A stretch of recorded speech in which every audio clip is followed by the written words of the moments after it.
దుశ్శాసనుడు వచ్చి శివధనుస్సును ఎక్కుపెట్టడానికి ప్రయత్నించబోతున్నాడు.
బ్రహ్మర్షి విశ్వామిత్రులకు ప్రణామం.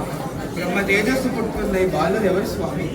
శుభాశీసుల జనక మహారాజా, వీరు రామలక్ష్మణులు, అయోధ్యను పరిపాలిస్తున్న దశరథ మహారాజుని కుమారులు. ఈ రాకుమారిద్దరిని గోకొని రాజధానికి రావడం మాకెంతో ఆనందదాయకం. అంతా కుశలమే కదా స్వామి? ఆ మహారాజా, ఆ భగవంతుని దయ వల్ల అంతా కుశలమే. అన్నట్లు మీ కుమార్తె సీత ఎలా ఉన్నది? నా చింతంతా నా కుమార్తె సీత గురించి. పరమేశ్వరుడికి చెందిన ఒక విల్లు వంశపారపర్యంగా వస్తున్న ఈ శివధనుష్ని ఎవరైతే ఎక్కిపెట్టి దానిని సంధించలేరో వారికే నా కుమార్తెనిచ్చి వివాహం చేస్తానని ప్రకటించాను. ఎందరో రాకుమారు ప్రయత్నించి విఫలమయ్యారు. ఇప్పటి వరకు ఏ ఒక్కరు కూడా దీని ఒక్కరం కూడా కదిలించలేకపోయారు. నా సీతకు పరిణామాడే యోగుడైన యోగుడి తీగంగా అనేది నా దిగులు. మహారాజా, ఆ శివధనుస్సును వీరిరువురికి చూపించండి. ఈ నీలిమేఘశ్యాముడే దానికి సమర్థుడని నా అభిప్రాయం. అవును, మహిమాన్వితుడు నా సోదరుడు. దీన్ని చేయగలన్న నమ్మకం నాకు ఖచ్చితంగా ఉంది. సీతకు తగ్గవరుడు మీరే అని నిరూపించండి. రామ, నువ్వు ఈ విల్లును ఎక్కబెట్టడానికి ప్రయత్నించు. ఈ ప్రయత్నంలో నువ్వు విఫలమైనప్పటికీ బాలుడే కనుక సమ్మతమే. వెళ్ళు రామ, విజయభవ. चंद्र कृपालो भज मन हरन भव भय दारुणम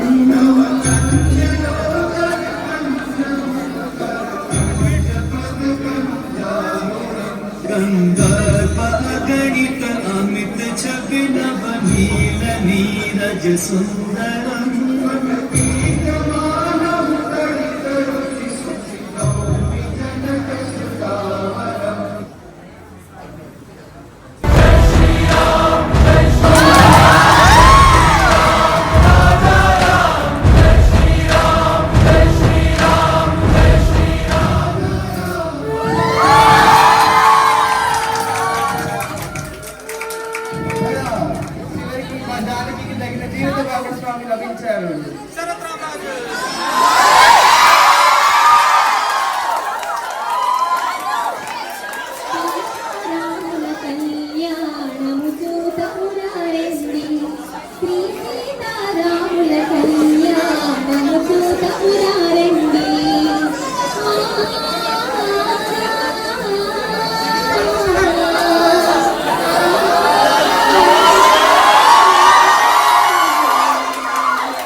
क्षत्रियरुधिरमय जगदपगत पापं न पयसि पयसि समित भवतापं केशवधृत अभिभूति रूपा जय जगदीश हरे जय जगदीश हरे.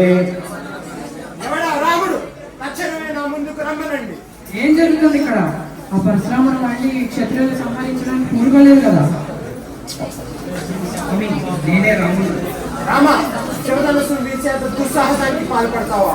ధైర్యం ఉంటే ఈ విష్ణు ధనుస్సును వీచి చూడు. నేహాన్ని వణించి వేస్తాను. చివరికి ఒక్క రాముడు మిగిలి ఉన్నారు.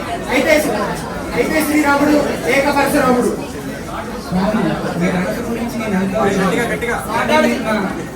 శక్తియుక్తులను కుటుంబ గౌరవాన్ని కించపరిస్తే నేను సహించలేదు.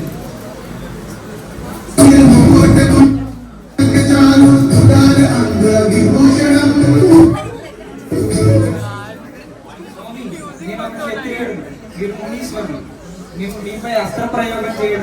మా గౌరవానికి భంగకరం.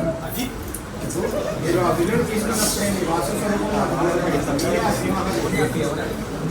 కానీ మునీశ్వర, శ్రీరాముడు ఎక్కుపెట్టిన బాణం వృధా కాకూడదు.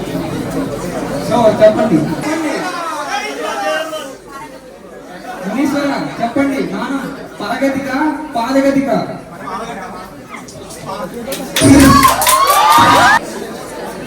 దూతలారా, తక్షణం అయోధ్యకి వెళ్ళి దశరథ మహారాజుకి సీతారాముల కళ్యాణ వార్త తెలిపి సకల రాజ్యాలతో మిథిల రాజ్యంలో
చల్లగా ఉండండి. ప్రతింటిలో కూడా పుట్టింటి గౌరవ మర్యాదను పాటించి మా గురించి బెంగ పెట్టుకో. తండ్రి, మీరేం దిగులు చెందకండి.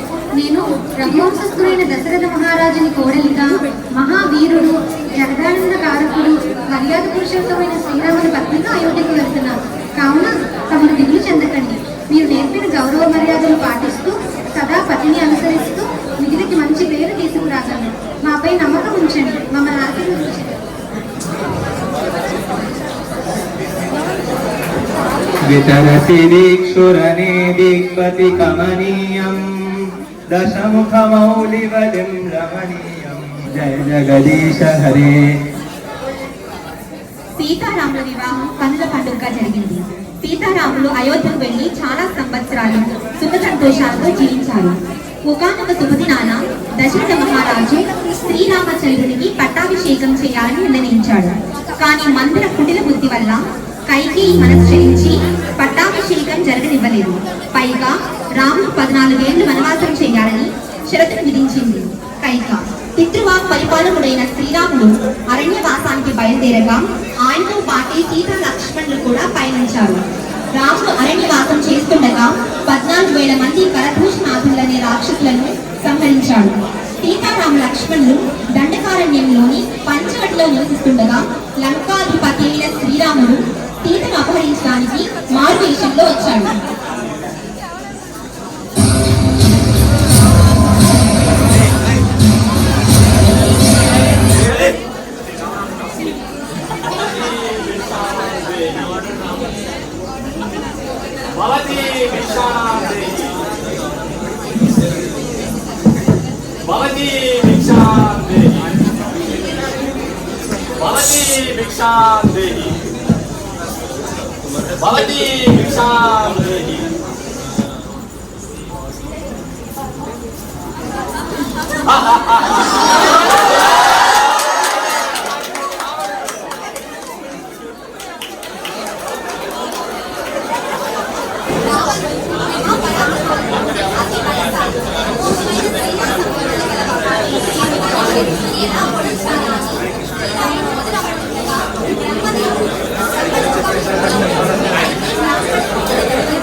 సీతా వియోగంలో ఉన్న శ్రీరామచంద్రుడు అరణ్యమంతా వెతుకుతూ చివరికి కిష్కింధను చేరుకున్నాడు.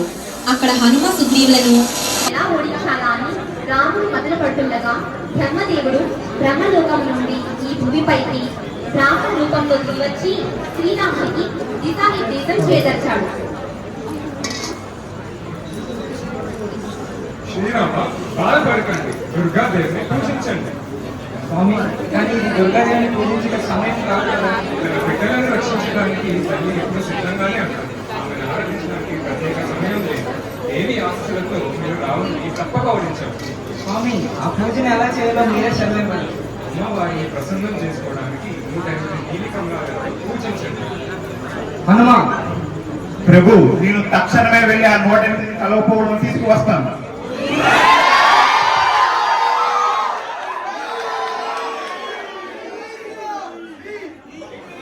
ఓ జలదేవత, ప్రణామములు.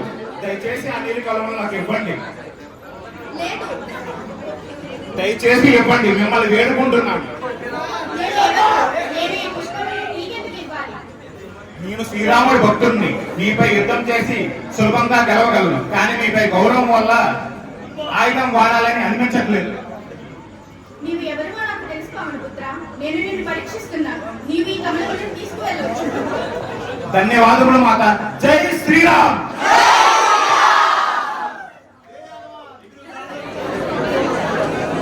లంకా నగరంలో సీతామాత యొక్క దీన పరిస్థితిని ఇప్పుడు మనం చూద్దాము.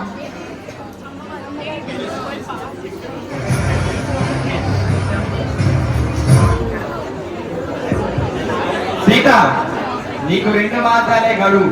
ఈ 2 మాసాలలోగా నీవు నీ మనసు మార్చుకోకపోతే ఇక్కడ ఉన్న రాక్షసులకు నాకు ఆహారం అయిపోతావు.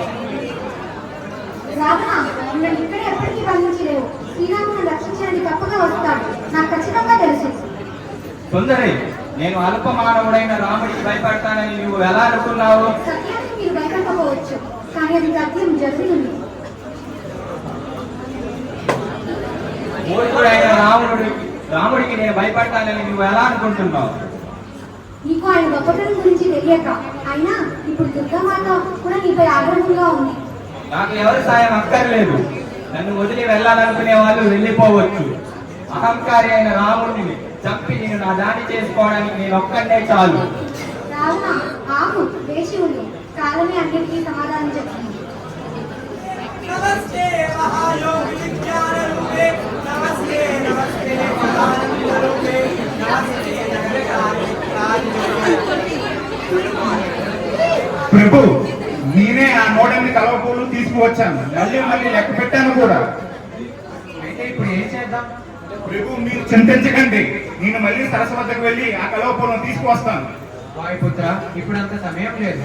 నీవు మళ్ళీ తిరిగి వచ్చే సమయానికి ఇది ఉండదు. అయినా ఒక పుష్పం లేకపోయినంత మాత్రాన వచ్చిన నష్టమేమిటి? దేవి ఏం ఆగ్రహించదు కదా. అన్నగారు ఎందుకు బాణాన్ని తీసుకున్నారు? చిన్నప్పుడు అమ్మ కౌశల్య అన్నని పద్మలోచనుడు అని పిలిచేది. బహుశా అన్నగారు తన కన్నును సమర్పించట్లేదు కదా. సోదరా, ఆగండి. జై భవాని.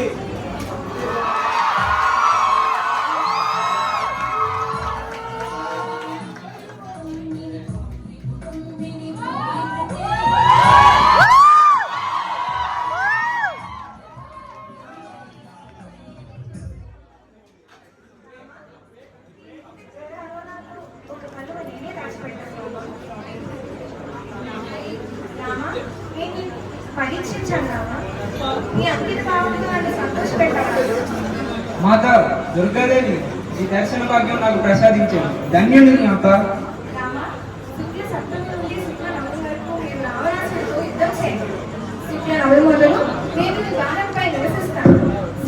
మధ్యాహ్నానికల్లా మీరు రావణాసుడు తప్పకుండా ఓడించగలరు. జై బాబా. జై భవాని.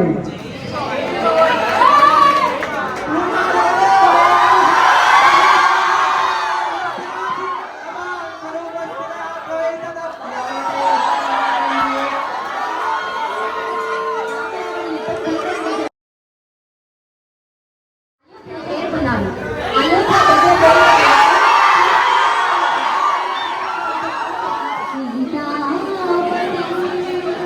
రఘుములా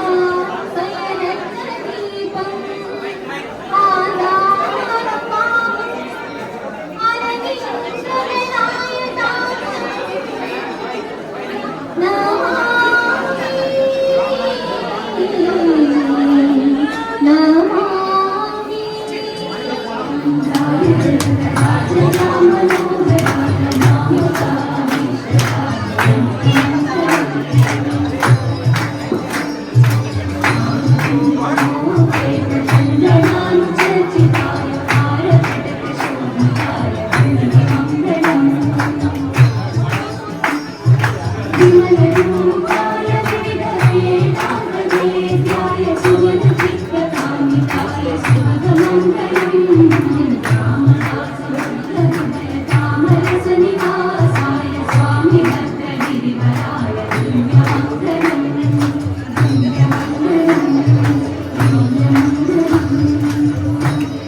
ప్రజలారా, జీవితం ఎవరికి సులభం కాదు. జీవితంలో ఎన్ని పరిస్థితులు ప్రతికూలించిన ధర్మ మార్గాన్ని ఎన్నడూ విడవరాదు. అదే మన జీవితాన్ని సుఖంగా జీవించడానికి మార్గం అవుతుంది. ధర్మో రక్షిత రక్షిత.